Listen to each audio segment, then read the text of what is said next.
In an effort to dunk on climate activists, failed NBC talk show host Megyn Kelly admitted, along with her co-host, that religion is all about feeling morally superior and nothing more. Here's how the conversation went down.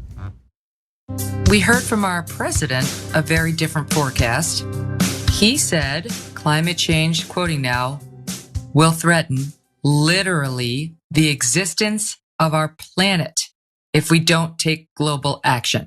And that is what a lot of people believe, that the planet is going away. Listen to Greta, how dare you, Thunberg.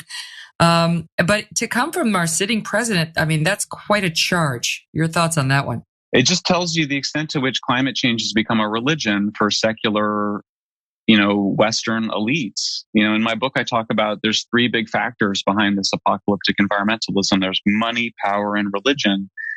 And I just think for a lot of people, particularly people that don't think they're religious, for people that think they're somehow free of religious thinking, that it's become a reason, it's become something to feel morally superior about. It's become something to kind of show your status and your superiority to others. It used to be that if you were rich, you would just want to be admired for being rich. Like that's just how it was. But now you want to be admired for being rich and green. And so if you drive a Tesla, that's what you're doing, right? And so yes. I mean, I listen to that and the only thing I really get out of it is that they are completely admitting that religion, for the vast majority of religious people like themselves, is all about moral superiority.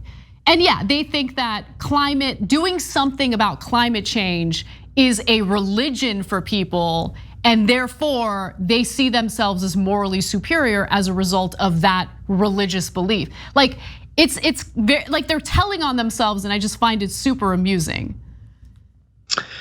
Yeah, it's funny. It's like, no, when you shame poor people for a lack of morality or some type of principle or lack of value system, or else they wouldn't be poor and damned, that's okay. But when you shame people for, not taking accountability for how we treat the planet, it's horrible. And the funny thing about this, Anna, when this religion thing came up, as you know, I'm an atheist. I've been atheist forever now. And I can think about my own family as, I'm the child of 2 Haitian immigrants, and pretty much 90% of the population over there is Christian or self-identifies as Christian. And if I were to say to them, say at the dinner table, like, I don't really believe in God and all of that stuff, they would look at me like I had 3 heads.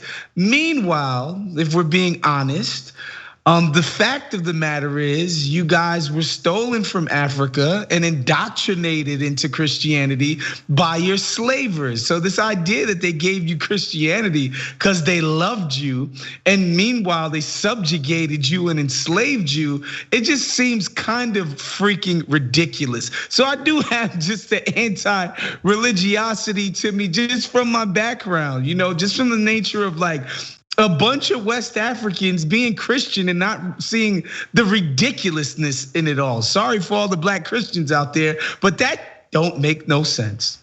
I caught myself, Brett. But I do think that the conversation there was illuminating and does offer some important advice. Conservatives claim to care deeply about religious liberty in the United States. Maybe climate activists should consider climate activism a religion that needs to be protected, right? I mean, if they're going to paint climate activists as people who are engaging in their own form of religion, I mean, our Constitution certainly protects that. So why not treat it as, it would be the most important religion in the world, honestly. And it is the most important religion in the world, because while they're trying to undermine the accurate information regarding climate change, the fact of the matter is we're dealing with a situation in which everyone, doesn't matter if you're rich, doesn't matter if you're poor, everyone will be impacted by climate change. And I know I've been talking about, and everyone has been to some extent impacted by climate change, unfortunately some more than others. But I've been talking about the drought in the West quite a bit on the show lately because I'm not gonna lie to you guys, I'm terrified by it. I'm absolutely terrified by it because there is a very real concern about water wars. There's a very real concern about national security, which the Pentagon has been warning about for quite some time now. And I want to provide some more details about that drought because remember, in a previous story, we had shared with you guys that water is being traded as a commodity in the stock market now. And the reason why that is because investors realize, there could be a lot of money to make if you short water.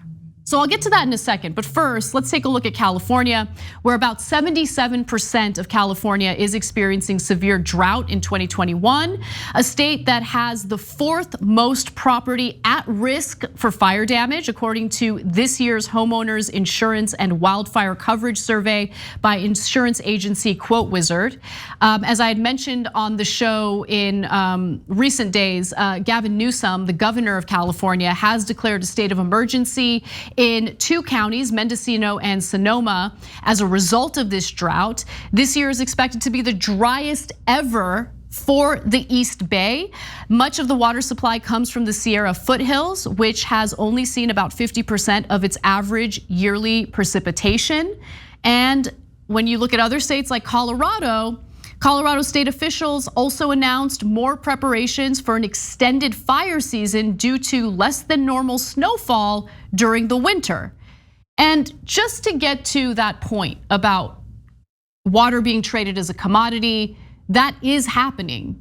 And it's because whenever it comes to disaster capitalists, they find a way to exploit disasters to make money. Nearly 2/3 of the world's population is predicted to face water shortages by 2025, not in 100 years, by 2025.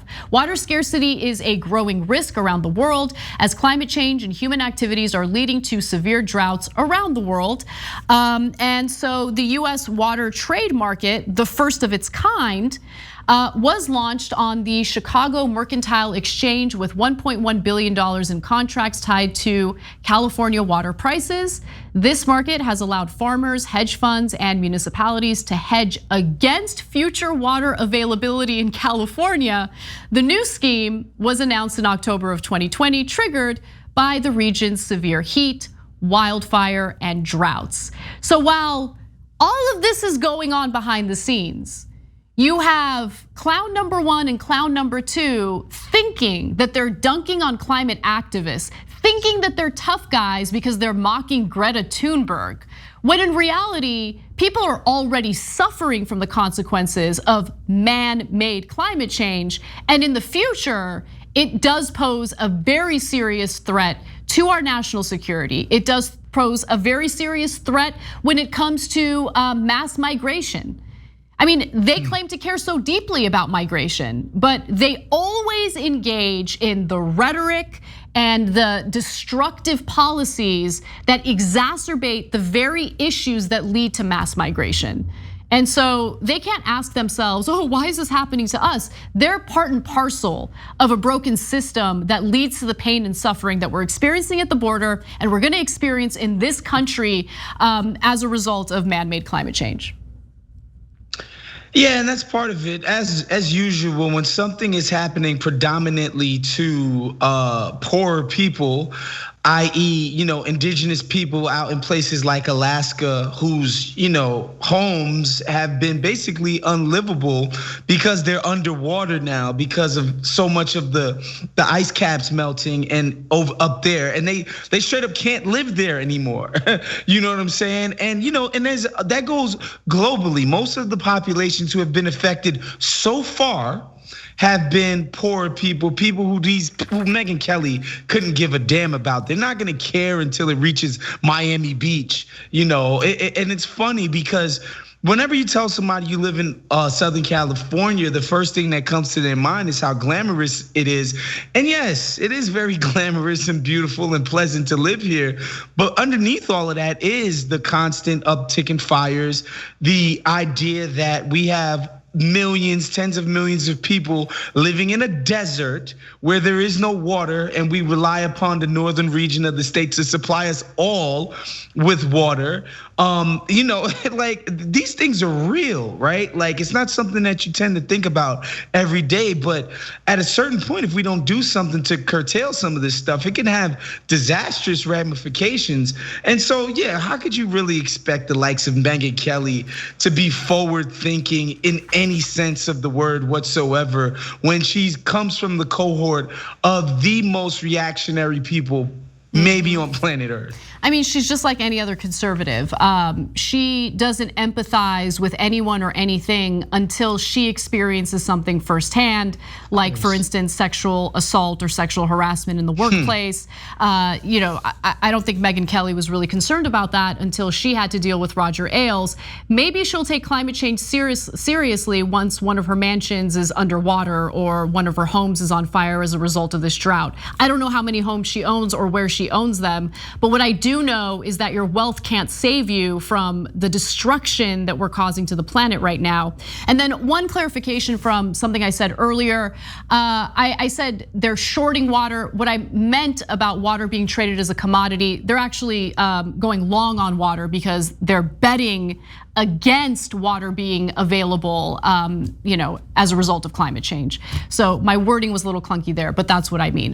The investors are betting against water availability, and so the fact that it's being traded as a commodity, by the way, is insane. But that's how disaster capitalism works. Thanks for watching The Young Turks. Really appreciate it. Another way to show support is through YouTube memberships.